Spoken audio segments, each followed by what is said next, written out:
মুসলমানের দিকে চোখ রাঙ্গাইতে একটু হিসাব করে চোখ রাঙ্গানো লাগে। আমরা দেখেছি ভারতের মিডিয়াগুলো, social media, print media, electronics media, আমরা দেখেছি আজগবি তথ্যের মাধ্যমে সত্যকে গোপন করে মিথ্যার আশ্রয় নিয়ে ওই ভারতীয় হিন্দু সেই সরকার আছে, উগ্র হিন্দু সরকার, ওরা বাংলাদেশের ভিতরে বুঝাতে চায় বাংলাদেশের ভিতরে দাঙ্গা, বাংলাদেশের ভিতরে হিন্দুরা শান্তিতে নাই, বাংলাদেশের ভিতরে হিন্দুরা বড় নির্যাতনের মুখে আছে। আমি বলেছি 5ই আগস্টের পরে আমি মুশতাক ফয়েজি 6 তারিখে ডিসি সাহেবের সাথে মিটিং করেছি, কুমিল্লা এসপি সাহেবের সাথে কথা বলেছি, সদরের টিউনুর সাথে, ব্রাহ্মণপাড়ার টিউনুর সাথে কথা বলে আমরা এনশিওর করেছি যে কুমিল্লা শহরে আমরা বেঁচে থাকতে কোনো মন্দিরের দিকে কাউকে চোখ তুলেও তাকাতে দেব না, আমরা দেইও নাই। ঠিক কিনা বলেন? আমার মাদ্রাসার ছাত্রগুলো রাত জেগে জেগে মন্দিরগুলো পাহারা দিয়েছে, ফজরের নামাজ পড়ে নির্ঘুম রাত কাটিয়ে ওরা ঘরে ফিরে এসেছে। আমরা আর বদলা পেয়েছি। আমরা তোমাদের মন্দিরগুলো পাহারা দিলাম, তোমাদের দোকানগুলো পাহারা দিলাম, তোমাদের জীবনের নিরাপত্তা নিশ্চিত করলাম। আর প্রকাশ্য দিবালুকে চট্টগ্রামের আদালতে তোমরা হিন্দুরা, ইসকনের সদস্যরা, তোমরা দাদিয়া কুপাইয়া আমার সাইফুল ইসলাম আলিফকে তোমরা হত্যা করেছ। ঠিক কিনা বলো? বিনিময় আমরা এটাই পেয়েছি। আর ওরা ওখান থেকে দাদাগিরি করতে আছে, বারবার চোখ রাঙ্গায়, আমাদেরকে বারবার বুঝাইতে চায় ওরা বড় আমরা ছোট। আমি বলেছি 47 সালে আমরা ছোট ছিলাম, এখন আমরা যুবক হয়েছি, আমরা আঘাত আসলে পাল্টা আঘাত করতে জানি। ঠিক কিনা বলো? ইচ্ছে করলেই দমিয়ে দেবা এত সোজা না। বাংলাদেশের প্রতিটি মানুষ, আমাদের ভিতরে বিভিন্ন চিন্তা চেতনায় আমাদের ভিতরে সমস্যা থাকতে পারে, দ্বন্দ্ব থাকতে পারে, কিন্তু দেশের 1 ইঞ্চি জমিনের ব্যাপারে আমাদের মাঝে কোনো দ্বন্দ্ব নাই। ঠিক কিনা বলো? বাংলার মুসলমান প্রয়োজনে জীবন দেবে, 56,000 বর্গ মাইলের 1 ইঞ্চি জায়গাও ছেড়ে দেবে না। কিন্তু আমরা ভালো মানুষগুলো খারাপ দেখার পরে যে প্রতিবাদ করি না, এটাই হচ্ছে সবচেয়ে বড় ক্রাইসিস এই বাংলাদেশে। আর নাইলে এত খারাপের কিচ্ছু ছিল না।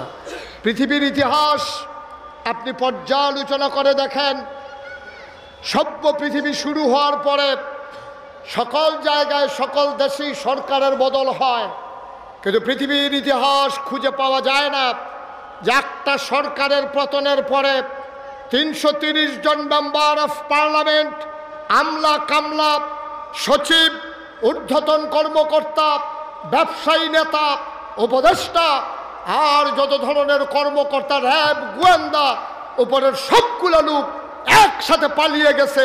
পৃথিবীর ইতিহাস নাই। ঠিক কিনা বলে? একটাই কারণ, আমরা বারবার বলেছিলাম এভাবে হয় না, এভাবে করে না, এভাবে করতে গেলে ভবিষ্যৎ ভালো হয় না। কথা শুনে না বলে সবাই চেয়েছিল পদত্যাগ, দফা 1 দাবি 1, পদত্যাগ পদত্যাগ। যত আলেম, যত রাজনৈতিক নেতৃবৃন্দ, বৈষম্য বিরোধী ছাত্র আন্দোলন সবাই চেয়েছে পদত্যাগ। আল্লাহ বলছেন না, পদত্যাগে হবে না, দফা 1 দাবি 1, দেশ ত্যাগ, দেশ ত্যাগ। ঠিক কিনা বলে? পায় না কার? যতদিন বাংলাদেশের 18 কোটি মানুষ সাদাকে সাদা বলতে না পারবে, কালোকে কালো বলতে না পারবে, তেলকে তেল বলতে না পারবে, পানিকে পানি বলতে না পারবে, রাতকে রাত না বলতে পারবে, দিনকে দিন বলতে না পারবে, যতদিন পর্যন্ত অন্যায় আশ্রয় প্রশ্রয় দিয়ে তিল তিল করে লালন করবে, এই বাংলাদেশ বারবার রক্ত দেবে, বারবার জীবন দেবে। বাংলার সূর্যাকাশে, বাংলার ভাগ্যাকাশে কখনো রক্তিম সূর্য দেখা দেবে না যতদিন অন্যায়ের প্রতিবাদ করা না যাবে। ঠিক কিনা বলো? সুতরাং যেখানেই সমস্যা দেখবেন, সাথে এই যে এই সমস্যা কি, এই যে এটা কি কইয়া ডাক দেওয়া যাবে, এটা তো কও যাইব না। আসি বড় বিপদে, ওনারে ঘুরে জায়গায় যাইতে বলেন। এই যে কালা কালা চশমা, ওইদিকে আসেন। একটা লোক উঠবেন না, দোকানটা খুইলেও সারছি না, কয় বাকি দেন। মাত্র ওয়াজ শুরু, মনে করেন না এত তাড়াতাড়ি সাইডে দিতেছে। মিনিমাম 3-4 ঘন্টা লাগার সম্ভাবনা আছে। এমন আছে ফজরের আজানও দিতে পারে। সভাপতির বোধহয় হুঁশ নাই। ওই যদি ফজরের আজান পর্যন্ত হ্যাঁ নেই তাহলে লাগে অফিসে যাবো কোন সময় ইনশাআল্লাহ সবাই পড়ে আমিন জোরে পড়ে আমিন হেনির লোক তো হেনির লোক এই জন্য রাজি আছে আর কি বলেন সুবহানাল্লাহ সবাই হইছে আওয়াজ ওই যে ও এখানে বসে বসে খাইতেছে ও কি দায়িত্ব আছে দেখেন হ্যাঁ ছেলে এটা খাওয়ার জায়গাটা বলেন সুবহানাল্লাহ বলেন আলহামদুলিল্লাহ আল্লাহু আকবার শুকরিয়া আদায় করলাম কার করব কার করে যাব কার লস না লাভ কম না বেশি প্রমাণ আছে নাকি নাই আমার আল্লাহ রাব্বুল আলামিন কোরআনুল কারীমে কত সুন্দর করে ওয়াজ করে বলেন আল্লাহ বলেন লা ইন শাকারতুম লা আযীদান্নাকুম ও দুনিয়ার মানুষ নামত পেয়ে যদি শুকরিয়া আদায় করবে যেই নামত পেয়ে শুকরিয়া আদায় করবে শুকরিয়া আদায়ের কারণে ওই নামত আমার আল্লাহ আরো বহুত গুণে বাড়িয়ে দেবেন বলেন সুবহানাল্লাহ আমার আল্লাহ যা বলেন তা করেন নাকি করেন না কম কম না বেশি বেশি প্রমাণ আছে নাকি নাই কোরআনুল কারীমে 30 পারায় সূরা বুরুজের শেষ অংশে আল্লাহ কত সুন্দর করে ওয়াজ করে দিলেন আল্লাহ বলেন ফাআলুন লিমা ইউরিদ আমার আল্লাহ এমন আল্লাহ তার যা মন চায় ওই কাজটাকে আমার আল্লাহ বেশি বেশি করে দেন বলেন সুবহানাল্লাহ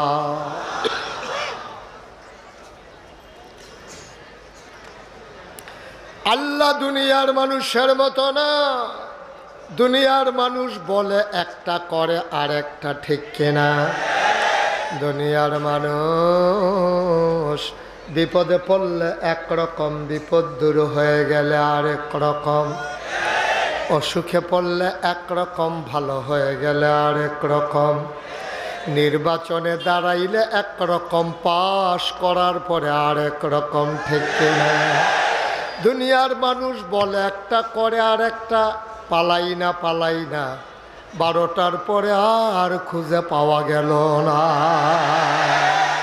ঠিক কিনা বলেন দুনিয়ার মানুষ বলে একটা করে আর মুসলমান মন দিয়ে শুনো আমার আল্লাহ রাব্বুল আলামিন তিনি যা বলেন তিনি তাই করে দেন তিনি কখনো ওয়াদার খেলাফ করেন না তিনি নিজেই নিজের ব্যাপারে ওয়াজ করে দিলেন আল্লাহ বলেন ইন্নাকা লা তুখলিফুল মিআদ আমার আল্লাহ এমন আল্লাহ তিনি যা ওয়াদা করেন ওয়াদার খেলাফ করা আমার আল্লাহর জন্য শোভা পায় না ঠিক কিনা এই আল্লাহ আছেন নাকি নাই ছিলেন নাকি ছিলেন না থাকবেন নাকি থাকবেন না আমার এই আল্লাহ কয়জন জোরে কন আর জোরে মধুর সুরে সবাই মিলে মন প্রাণ উজাড় করে গলা ছেড়ে দিয়ে মধুমাখা কণ্ঠে আকাশ বাতাস প্রকম্পিত করে রাজধানীর জমিন কাঁপিয়ে দিয়ে রাতের নিস্তব্ধতা ছিন্ন ভিন্ন করে চলো সবাই মিলে সমস্বরে আমার আল্লাহর একটা ডাক দেয় আল্লাহ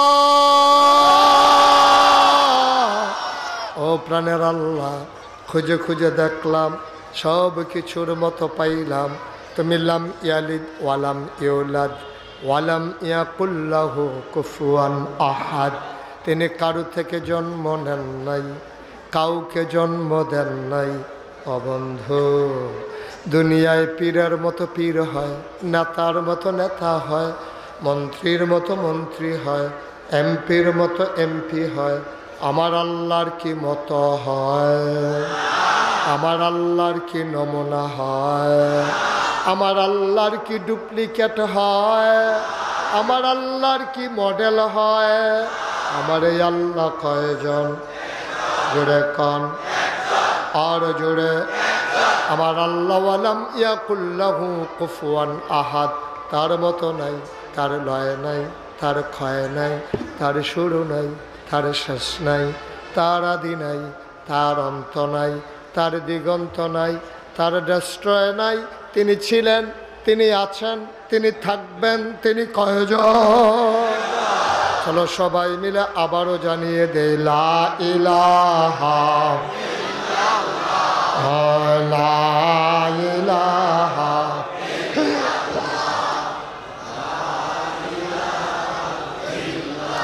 জোরে জোরে লা ইলাহা, আরো জোরে লা ইলাহা, মধুর সুরে লা ইলাহা, মাশাআল্লাহ লা ইলাহা।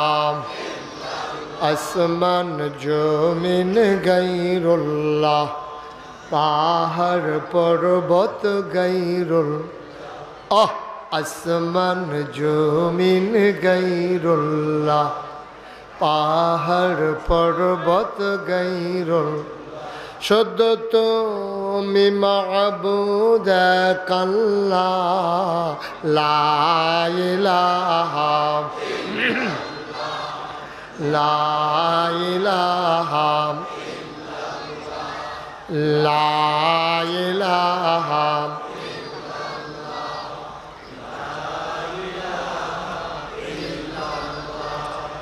লা ইলাহা লা মাবুদা ইল্লাল্লাহ, লা মাশুকা লা মওজুদা আলা মকসুদা। জোরে জোরে লা ইলাহা, আরো জোরে লা ইলাহা লা ইলাহা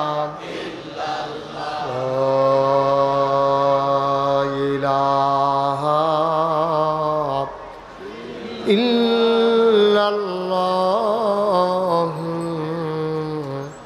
মুহাম্মাদুর রাসূলুল্লাহ সাল্লাল্লাহু আলাইহি ওয়াসাল্লাম। সবাই পড়েন আলহামদুলিল্লাহ। আমাদের মাঝে আজকে আরও একজন বড় মেহমান উপস্থিত হয়েছেন। আমাদের ধানমন্ডি তাকওয়া মসজিদের ইমাম হযরত মাওলানা মাকসুদুর রহমান মাহিরি, আমার এলাকার কৃতি সন্তান, তিনিও এসে দৌড়ে দৌড়ে হাজির হয়েছেন।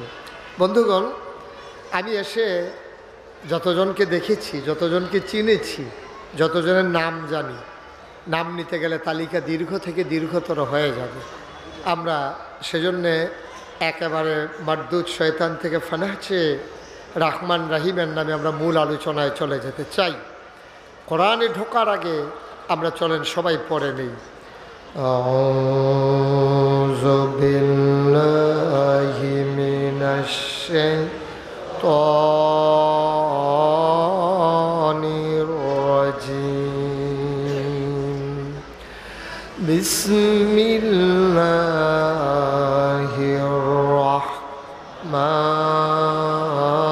রাহমানির রাহিম।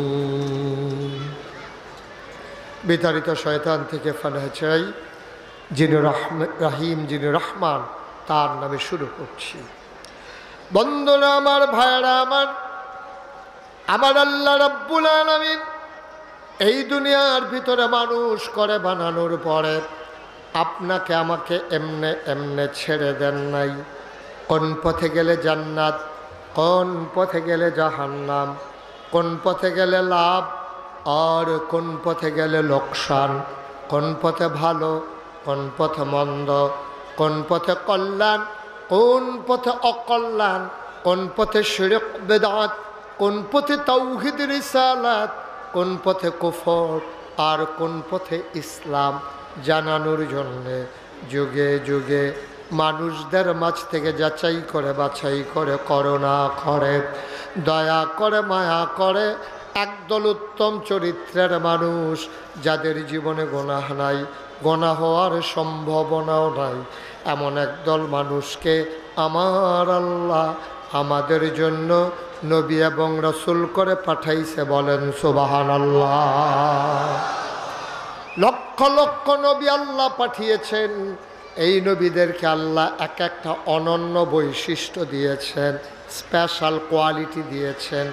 শরীয়তের ভাষায় যারে কয় মুআজ্জাজা, এমন একজন নবী পাবেন না যেই নবীরে আল্লাহ এক একটা বৈশিষ্ট্য দেন নাই, এক একজনকে এক একটা উপাধিও দিয়েছেন। যেমন আদামু সফিউল্লাহ, আবুল বাশার, নূহ আদমের সানি, ইব্রাহিম খলিলুল্লাহ, ইসমাইল জাবিউল্লাহ, মুসা কালিমুল্লাহ, ঈসা রূহুল্লাহ। সুলাইমান নবীরে দিলেন রাজত্ব, দাউদ নবীরে দিলেন সুন্দর কণ্ঠ, ইউসুফ নবীরে দিলেন সুন্দর চেহারা। স্বাভাবিকভাবে প্রশ্ন জাগে, সব নবীরে সব দিলেন, আমার নবীরে কি দিলেন জানতে মন চায় নাকি চায় না? আমার নবীর বিখ্যাত তিনটা উপাধি, তিনি ইমামুল মুরসালিন, তিনি খাতামান নবিয়্যিন, তিনি রাহমাতুল লিল আলামিন। এই তিনটা উপাধি এই দুনিয়াতে কোনো নবী এবং রাসূলের নাই।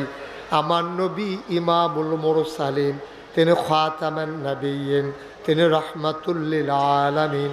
এই তিনটা উপাধি তার। আমরা যখন জানতে চাইলাম সব নবীরে সব দিলেন, আমার নবীরে কি দিলেন?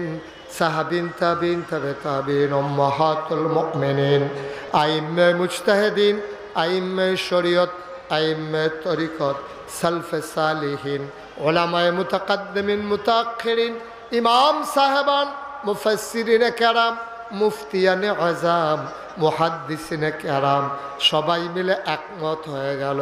শোনো শোনো শোনো, 1,24,000 বলো আর 2,24,000 বলো, সকল নবী এবং রাসূল মিলে যা আমার নবীজি একাই তা। সবাই মিলে যা আমার নবীজি একাই তা। সুলাইমান নবীর রাজত্ব আমার নবীর আছে নাকি নাই?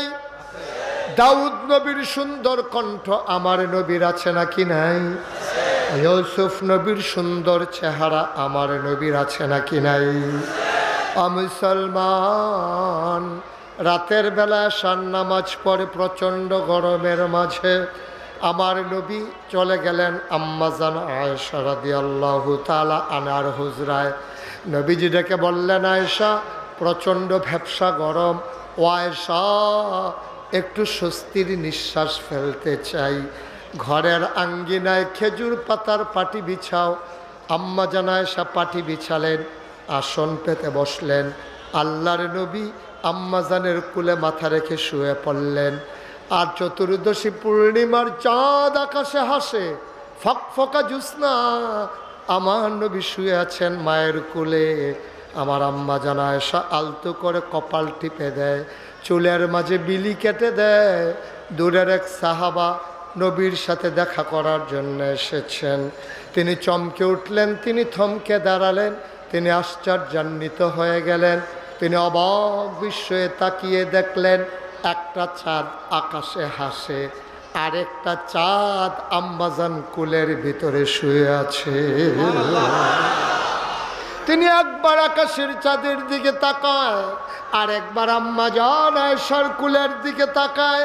তিনি বুঝতে চায়, তিনি কিংকর্তব্য বিমূঢ় হয়ে গেলেন, সিদ্ধান্ত নিতে পারছিলেন না আকাশের চাঁদ সুন্দর নাকি আম্মাজান আয়েশার কুলের চাঁদ সুন্দর। বারবার, একবার আকাশে, একবার জমিনে, আরেকবার আকাশে, আবার জমিনে, বারবার তিনি তাকাইতেছিলেন কোন চাঁদটা সুন্দর। অবশেষে তিনি রায় দিয়ে দিলেন, আনমনে তিনি বলে উঠলেন, ও মাওলা তুমি সাক্ষী থাকো, আমার মন সাক্ষী দিয়েছে আকাশের চাঁদের চাইতে আমার মায়ের কোলে শোয়া আমার নবীজি আকাশের চাঁদের চাইতে আরো কোটি গুণ বেশি সুন্দর। বন্ধুরা আমার, ভাইরা আমার, এই নবীজি আল্লাহ তাবারক ওয়া তাআলা ১,৫০০ বছর আগে দুনিয়াতে পাঠিয়েছেন।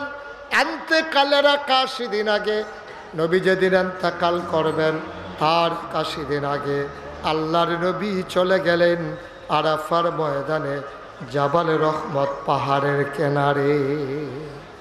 যারা হজে গিয়েছেন সবার মোবাইলগুলো একটু দয়া করে রেখে দিতে হবে, একসাথে দুই কাজ হয় না। সবাই মোবাইলগুলো বন্ধ করে মাছের মতো নিষ্পলক নয়নে, খরগোশের মতো কান খাড়া করে কথা শুনতে হবে ইনশাআল্লাহ। ওই ছেলেটার মোবাইলটা বন্ধ করে দেন,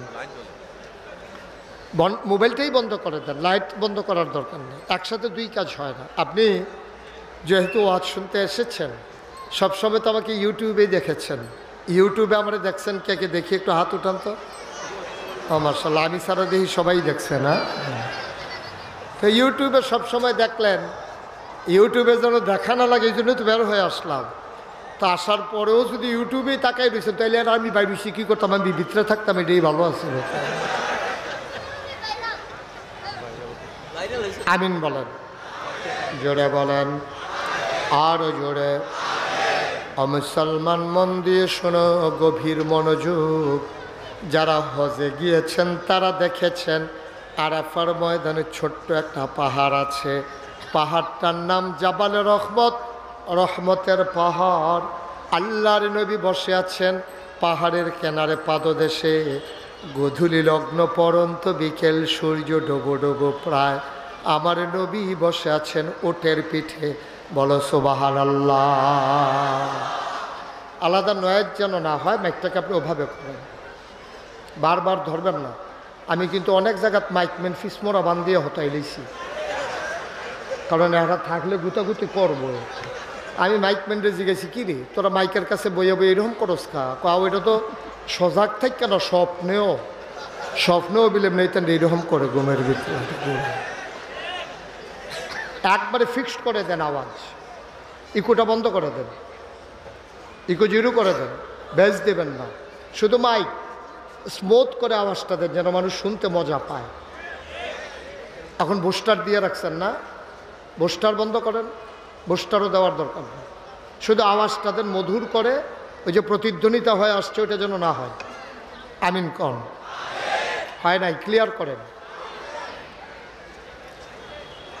সবাই বলেন মারহাবা, জোরে, আরো জোরে। Okay fine, thank you. সবাই পড়েন আমিন।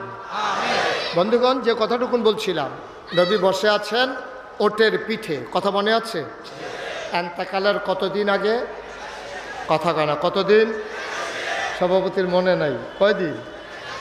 ৮১ দিন। সবাই আপনার দিকে চাইয়া রয়েছে, কয় সভাপতি কথা কয় না, আমরা কথা কইয়ে কি লাভ? কয়দিন আগে নবীজি বসে আছেন উটের পিঠে। গোধূলি লগ্ন পরন্ত বিকেল, সূর্য ডুবু ডুবু প্রায়। সূর্যের সোনালি রোদটুকুন আমার নবীর চেহারা মুবারকে বাঁকা হয়ে পড়েছে। আমার নবী কি অসুন্দর না সুন্দর? কম না বেশি? প্রমাণ আছে নাকি নাই? সৌন্দর্যের বর্ণনা আপনারা সোশ্যাল মিডিয়াতে শুনেছেন না, আজকে নতুন করে আর শোনাতে চাই না। আমার নবী অনেক সুন্দর। তিনি মধ্যম আকৃতির ছিলেন, তিনি লম্বাও ছিলেন না, খাটো ছিলেন না। তার চুলগুলো ছিল ঘাড় পর্যন্ত প্রলম্বিত, হালকা হালকা কোঁকড়ানো। তিনি চুলের ভিতরে তৈল দিয়ে যখন আছড়াতেন, সাহাবারা অবাক বিস্ময়ে তাকিয়ে দেখতেন। মনে হতো চুলের মাঝে যেন মৃদুমন্দ ঢেউ দেখা যায়। নবীর কপালটা ছিল চওড়া, ভ্রুগুলো ছিল তার জোড়া ভ্রু, চোখের পাতাগুলো ছিল গোলাপের পাপড়ির মতো। তিনি কখনো বা যখন চোখের পলক ফেলতেন, চোখের পাতাটা যখন দুলে উঠত, মনে হইতো মৃদুমন্দ বাতাসে গোলাপি রঙের এক একটা গোলাপ পাপড়ি যেন দোল খাইতেছে। আমার নবীর চোখের দুইটা অংশ, একটা কালো একটা সাদা। সাদা অংশ ছিল রক্তিম আবু সাদা, কালো অংশ ছিল নবীর কৃষ্ণ কালো। নবীর নাকটা ছিল খাড়া, ছিদ্রগুলো ছিল ছোট ছোট, ঠোঁটগুলো ছিল নবীর গোলাপি রঙের। ঠোঁটের উপরে ছিল চিকন সুরগোফ। তিনি কখনো বা যখন মুচকি হাসতেন, ঠোঁট দুইটা যখন একটু ফাঁক হতো, অবাক বিস্ময়ে মানুষ তাকাইয়া দেখত, মনে হইতো গোটা পৃথিবীতে যেন বিজলি চমকাইছে। 1 মাস পরে সাহাবা কয়, বাবা গ্রিন রোড দিয়ে আমার নবী কি হেঁটে গেছেন নাকি? 1 মাস পরে ওই গ্রিন রোডে, কলা বাগানের পাশের রোডে মানুষজন জানতে চায় এই রুট দিয়ে আমার নবী হেঁটে গেছেন নাকি? কয় তুমি কেমন করে বুঝলা? 1 মাস আগে আমার নবী হেঁটে গেছেন। সাহাবা চোখের পানি ছেড়ে দিয়ে কয়, 1 মাস আগে আমার নবী রাস্তা দিয়ে হেঁটে গেছেন, আর আজকে আমি সাহাবা 1 মাস পরেও রাস্তার মাঝে যেন নবীর গায়ের জান্নাতি গন্ধ পায়। নবী ভর দুপুরে ঘামতে ঘামতে যখন মায়েদের ঘরে যেতেন, কপালে মুক্তার দানার মতো ঘাম জমে যেত। মায়েরা বলতেন, গুস্তাকি মাফ কর দিজিয়ে, বেয়াদবি মাফ করবেন ইয়া রাসূলুল্লাহ, আপনি একটু চুপটি করে বসেন। আমার নবী বসতেন, মায়েরা ঘরের কোণা থেকে ছোট্ট শিশি বের করে আনতেন, সযত্নে কপালের ঘামগুলো তারা শিশির ভিতরে ভরে রাখতেন, মুখ বন্ধ করে লুকিয়ে রাখতেন। ঈদ যখন আসতো, বিয়ে যখন হতো, ওই জমানো ঘামগুলো তারা আতর হিসাবে ব্যবহার করতেন। এই নবী বসে আছেন উটের পিঠে ইন্তেকালের কতদিন আগে? কথা কয় না, কতদিন আগে?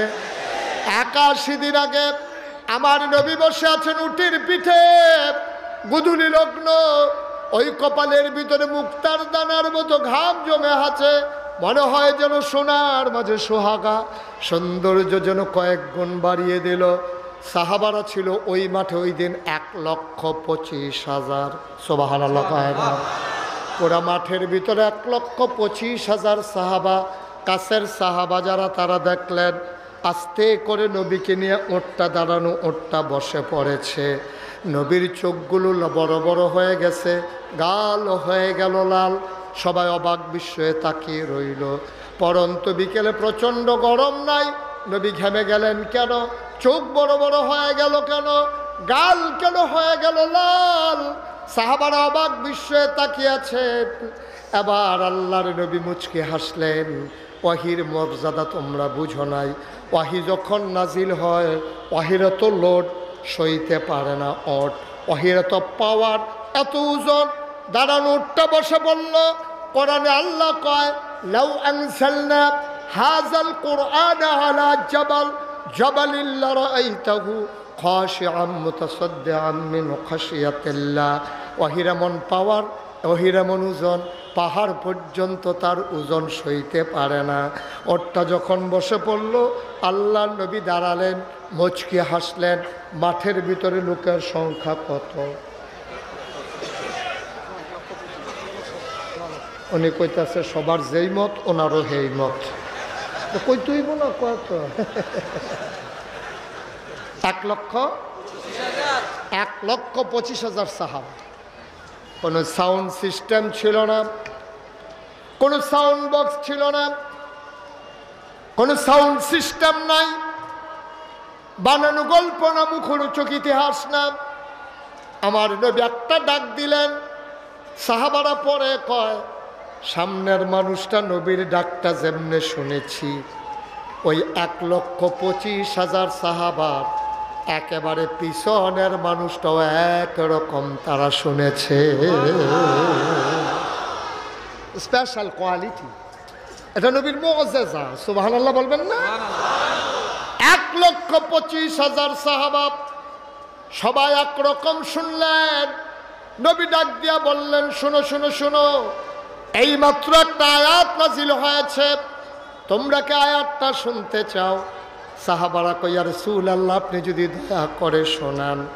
আবার আল্লাহর নবী বললেন, শোনো, আল ইয়াউমা আকমালতু লাকুম দীনাকুম ওয়া আতমামতু আলাইকুম নি'মাতি ওয়া রাদিতু লাকুমুল ইসলাম দীনা। সুবহানাল্লাহ কয় না? আল্লাহ ডেকে কয়, নবী গো, আপনি বলে দেন, আল ইয়াউমা, আজকের এই দিনে। দিনটা ছিল কতদিন আগে? দিনটা ছিল ইয়াউমুল আরাফা, ইয়াউমুল জুমআ, দিনটা ছিল শুক্রবার, দিনটা ছিল জুমার দিন। দিনটা ছিল আরাফার দিন। ও মুসলমান, আল্লাহর নবী কয় আলিয়াউমা আকমালতু লাকুম, আজকের এই দিনে আমি আল্লাহ পরিপূর্ণ করে দিলাম তোমাদের জন্য দীনাকুম, তোমাদের ধর্ম। ওয়া আতমামতু আলাইকুম নিআমাতি, তোমাদের জন্য আমি নিয়ামত যথেষ্ট করে দিলাম। ওয়া রাদিতু লাকুমুল ইসলাম দীনা, আর তোমাদের জন্য মনোনীত একটা ধর্ম দিলাম, ধর্মের নাম হলো ইসলাম। বলো সুবহানাল্লাহ। বাচ্চাটা কি আওয়াজ করে, আপনারা কেউ শুনেন না? যে আওয়াজ করতেছে কেউ শুনেন না আপনারা? আমি এখান থেকে শুনি, আপনি পাশ থেকে কি করতেছেন? আহা, খারাপ তো আসলে বেশি না, দুষ্ট খারাপ যেটাই বলেন, খারাপ কিন্তু সংখ্যা একেবারে কম। কিন্তু আমরা ভালো মানুষগুলো খারাপ দেখার পরে যে প্রতিবাদ করি না, এটাই হচ্ছে সবচেয়ে বড় ক্রাইসিস এই বাংলাদেশে। আর নাইলে এত খারাপের কিচ্ছু ছিল না। পৃথিবীর ইতিহাস আপনি পর্যালোচনা করে দেখেন, সভ্য পৃথিবী শুরু হওয়ার পরে সকল জায়গায় সকল দেশেই সরকারের বদল হয়, কিন্তু পৃথিবীর ইতিহাস খুঁজে পাওয়া যায় না যে একটা সরকারের পতনের পরে 330 জন মেম্বার অফ পার্লামেন্ট, আমলা কামলা, সচিব, ঊর্ধ্বতন কর্মকর্তা, ব্যবসায়ী নেতা, উপদেষ্টা আর যত ধরনের কর্মকর্তা, র্যাব, গোয়েন্দা, উপরের সবগুলো লোক একসাথে পালিয়ে গেছে। পৃথিবীর ইতিহাস নয়, ঠিক কিনা বলে? একটাই কারণ, আমরা বারবার বলেছিলাম এভাবে হয় না, এভাবে করে না, এভাবে করতে গেলে ভবিষ্যৎ ভালো হয় না। কথা শুনে না বলে সবাই চেয়েছিল পদত্যাগ, দফা এক দাবি এক, পদত্যাগ পদত্যাগ। যত আলেম, যত রাজনৈতিক নেতৃবৃন্দ, বৈষম্য বিরোধী ছাত্র আন্দোলন, সবাই চেয়েছে পদত্যাগ। আল্লাহ বলছেন না, পদত্যাগে হবে না, দফা এক দাবি এক, দেশ ত্যাগ, দেশ ত্যাগ। ঠিক কিনা বলে? কথা কয় না কার?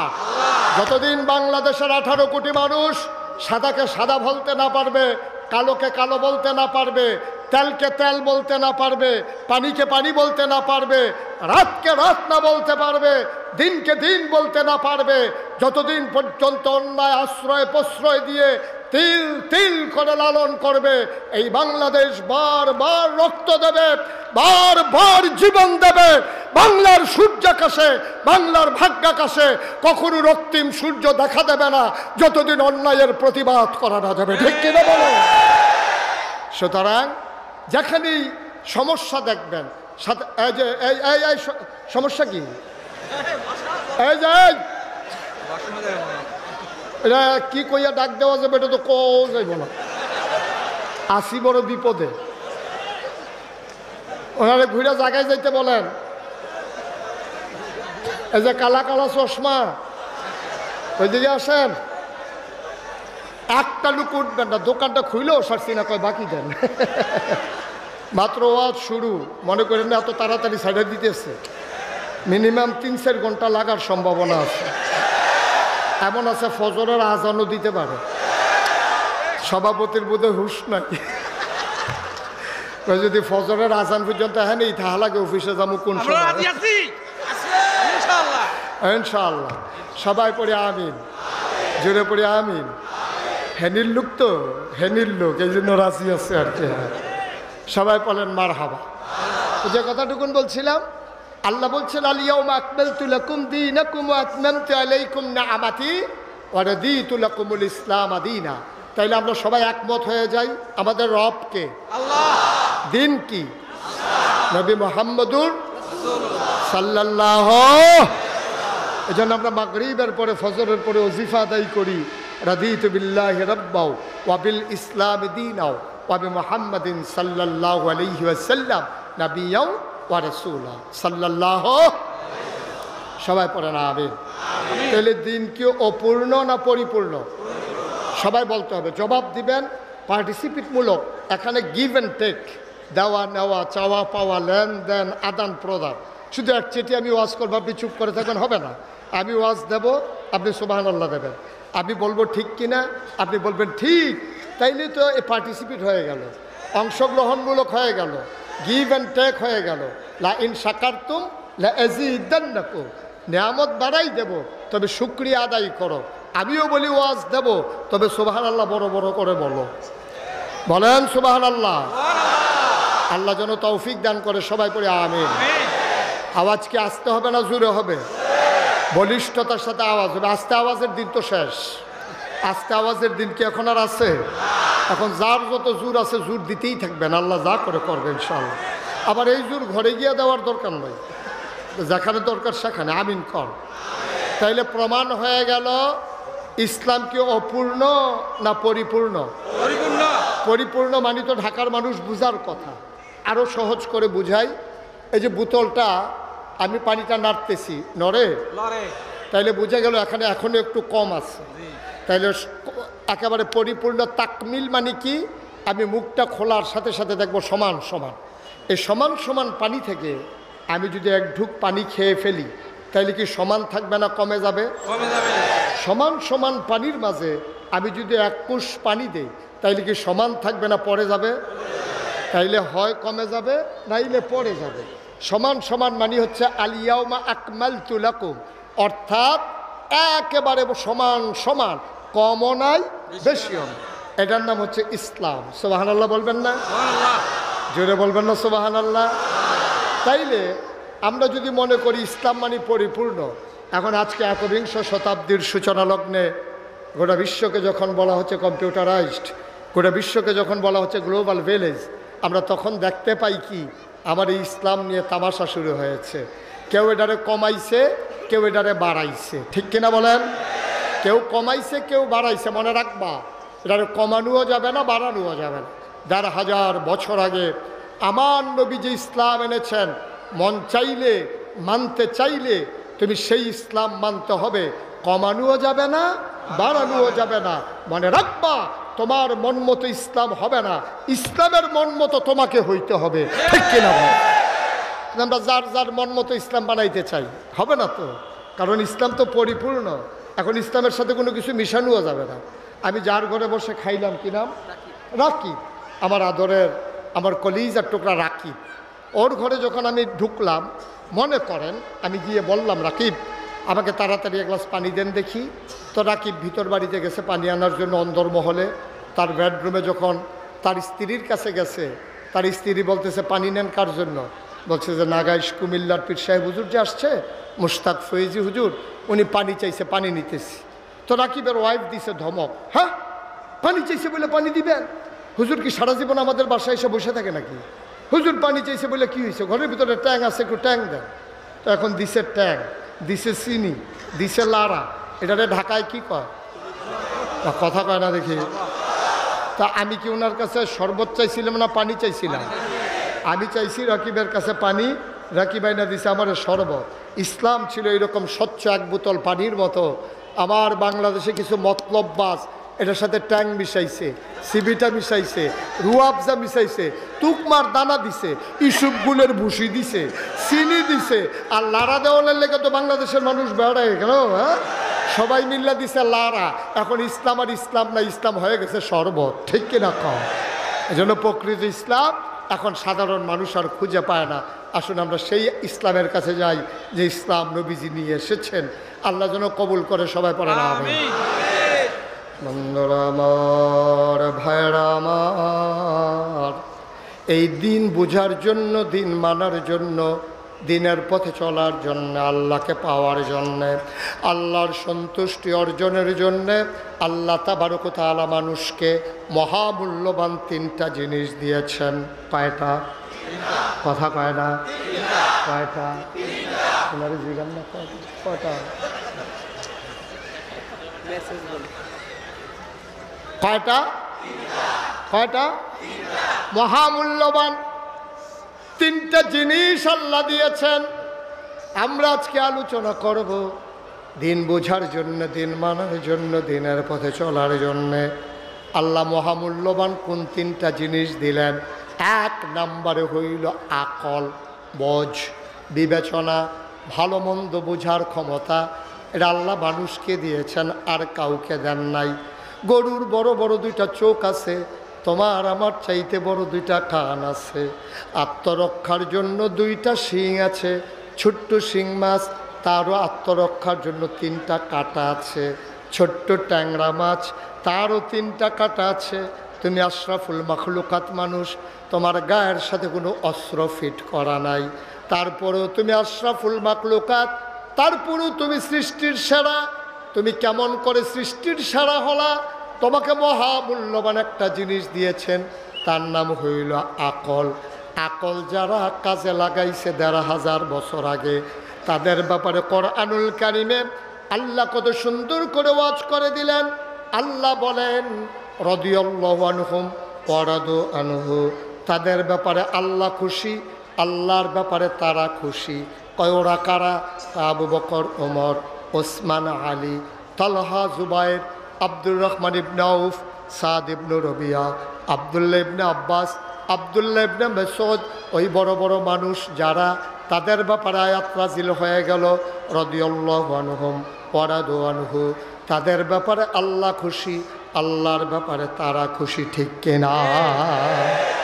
আরেক দল মানুষ হয়ে গেল এমন, আল্লাহ কয় ওয়ালাহুম কুলুবুল লা ইয়াফকাহুনা বিহা ওয়ালাহুম আয়ুনুল লা ইউবসিরুনা বিহা ওয়ালাহুম আযানুল লা ইয়াসমাউনা বিহা উলাইকা কাল আনআম বালহুম আদাল।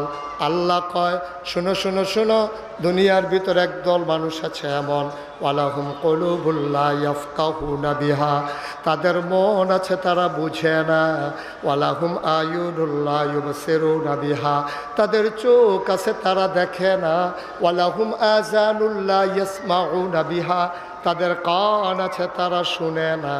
আমি বলি এটা আবার কেমন মানুষ? আল্লাহ কয় আমি কি বলছি নাকি মানুষ? উলাইকা কাল আনআম, ওরা হলো চতুষ্পদ জানোয়ারের মতো। আমি বলি আল্লাহ সে কি জানোয়ার? আল্লাহ কয় না বালহুম আদাল, এটা জানোয়ারের চাইতে আরো নিকৃষ্ট, ঠিক কিনা? সুন্দর 2টা চোখ আছে, কান আছে, মুখ আছে, চোখ আছে, আগের দিনে কেমনে ভোট কাটা লাগবে এই বুদ্ধি আছে, সব তারা আল্লাহ দিছে, কিন্তু তার আকল নাই, সে ইসলাম বুঝে না। এরকম মানুষ আছে নাকি নাই? আপনাদের খোদ রাজধানীতে ঢাকা ইউনিভার্সিটিতে একটা ধরা খাইছিল কয়েক বছর আগে। ঢাকা ইউনিভার্সিটির এক প্রফেসর, এটা চারটিখানি কথা না, ঢাকা ইউনিভার্সিটিতে ছাত্র হিসাবে চান্স পাওয়া এটাই তো মারাত্মক বিষয়। আর উনি প্রফেসর, বিশাল জ্ঞানী মানুষ। এই ঢাকা ইউনিভার্সিটির প্রফেসর, সে অটো ড্রাইভার না, সে সিএনজি চালায় না, সে অনেক জ্ঞানী মানুষ। সেই লোকটা কি বলছে জানেন? যে এই দেশে 92% জন লোক মুসলমান, এই দেশের ভিতরে ঢাকা রাজধানীতে শীততাপ নিয়ন্ত্রিত কক্ষে বসে পুলিশ পাহারায়। ঢাকা ইউনিভার্সিটির প্রফেসর বলে দিয়েছে যেই সব মেয়েরা পর্দা করে, খুব খেয়াল করে, যেই সব মেয়েরা পর্দা করে, বোরকা পরে, হিজাব লাগায়, নেকাব পরে, ওই সব মেয়েরা কোনো একটা মহিলা মাদ্রাসায় ভর্তি হয়ে গেলেই হয়, এই সব মাদ্রাসা, এই মেয়েরা ঢাকা ইউনিভার্সিটিতে আসার দরকার নাই। আপনারা কি মানেন? কথা কেন মানেন? মনে করেন আমাদের ইমাম সাহেব হুজুরের মেয়ে মেধাবী, সে ভালো রেজাল্ট করেছে, গোল্ডেন এ প্লাস পেয়েছে মেট্রিকে, ইন্টারমিডিয়েটে, সে ঢাকা ইউনিভার্সিটিতে চান্স পাইল। তো ইমাম সাহেব হুজুরের মেয়ে পর্দা করে, এই জন্য ঢাকা ইউনিভার্সিটিতে পড়তে পারবে না। কথা বলেন না কেন? পারবে না? ঢাকা ইউনিভার্সিটিতে পড়ার অধিকারী মেয়েটার নাই। যেহেতু পর্দা করে, ঢাকা ইউনিভার্সিটির প্রফেসর প্রকাশ্য দিবালোকে সেমিনার সিম্পোজিয়ামের নাম দিয়ে সবার সামনে বলেছে যারা পর্দা করে ঢাকা ইউনিভার্সিটিতে পড়ার দরকার নাই, কারণ পর্দা সেকেলে একটা পোশাক, তারা একেলেতে আছে, তারা অনেক দূরে গিয়ে গেছে, তারা সুন্দর করে পৃথিবীকে সাজিয়ে নিচ্ছে। সুতরাং এই জমানায় এসে এই বুরকা দিয়া হেজাব দিয়া মুখ ঢেকে রাখবে, তার ঢাকা ইউনিভার্সিটিতে পড়ার দরকার নাই। আমি বলেছি প্রফেসর তুমি জানো না ঢাকা ইউনিভার্সিটি যেই জমিনের উপরে হয়েছে এই জমিন মুসলমানের জমিন, ঠিক কিনা বলো? ঢাকা ইউনিভার্সিটি যাদের অর্থে হয়েছে ওরা মুসলমানের সন্তান। এই ঢাকা ইউনিভার্সিটির যাদের শিক্ষক, প্রফেসর, প্রভিসি, ডিন, ভিসি, তাদের যেই বেতন হয় আমার আপনার রক্তের টাকায় তাদের বেতন হয়, ঠিক কিনা বলো? সেই ঢাকা ইউনিভার্সিটিতে বসে বসে 92% জন লোক মুসলমানের দেশে, যেই দেশের রাজধানীকেই বলা হয় মসজিদের শহর, যেই দেশে নেংটির বদলে হক্কানি পীর মাশায়েখেরা মানুষদেরকে লুঙ্গি পরা শিখিয়েছে, হরে রামের জায়গায় কলমা পড়তে শিখিয়েছে, শ্রীর বদলে মোহাম্মদ লিখতে শিখিয়েছে, আজানের পরে আশার নামাজ পড়ে, যেই দেশে দুরুদ পড়তে পড়তে মানুষ ঘুমোতে যায়, যেই দেশে ফজরের আজান পড়লে আবার ঘুম ভাঙে, সেই মুসলমানের দেশে রাজধানীতে শীততাপ নিয়ন্ত্রিত কক্ষে বসে পুলিশ পাহারায় ইসলামের ফরজ বিধান পর্দার বিরুদ্ধে কথা বলা সহজ, পাল্লে খোলা বাগানের জমিনে এসে বলো পিঠের চামড়া নিয়ে যাওয়া যাবে না।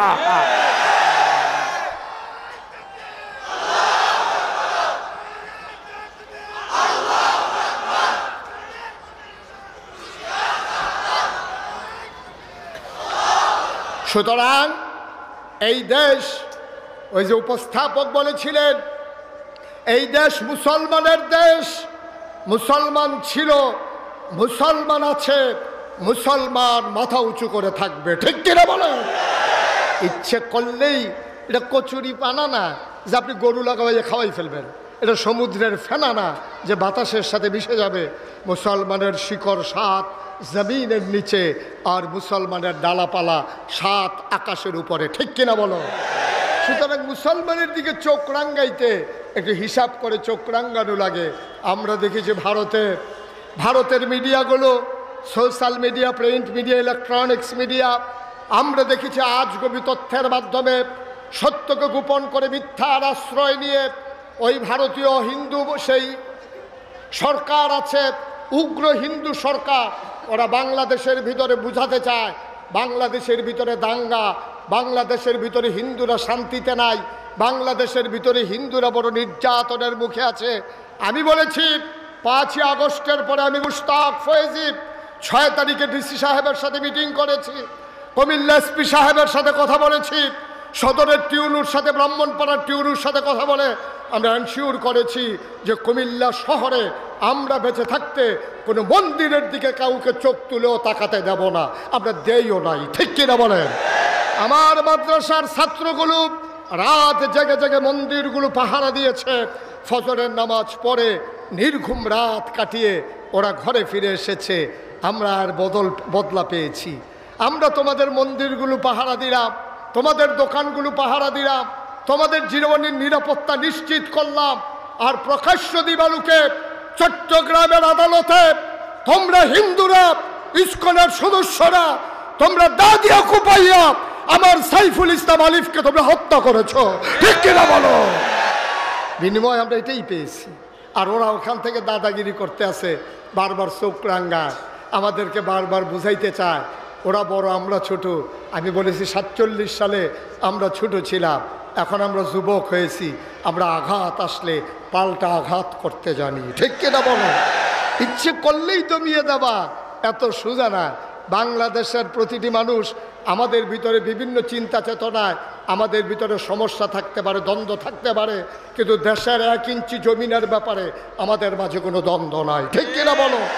বাংলার মুসলমান প্রয়োজনে জীবন দেবে, 56,000 বর্গ মাইলের 1 ইঞ্চি জায়গাও ছেড়ে দেবে না। সবাই বলে না আমিন? বন্ধুগণ, যে কথাটুকুন বলছিলাম, 1,500 বছর আগে আল্লাহ নবী দিলেন, আর মানুষকে 3টা জিনিস দিলেন। কয়টা? কথা কয় না, কয়টা? 1 নম্বরে আকল, বোঝ, বিবেচনা, ভালো মন্দ বুঝার ক্ষমতা। চোখ আছে, মুখ আছে, হাত আছে, পা আছে, নাক আছে, মুখ আছে, আকল নাই। তার কোনো দাম আছে? কথা কন, তার কোনো দাম আছে? তার কোনো দাম নাই।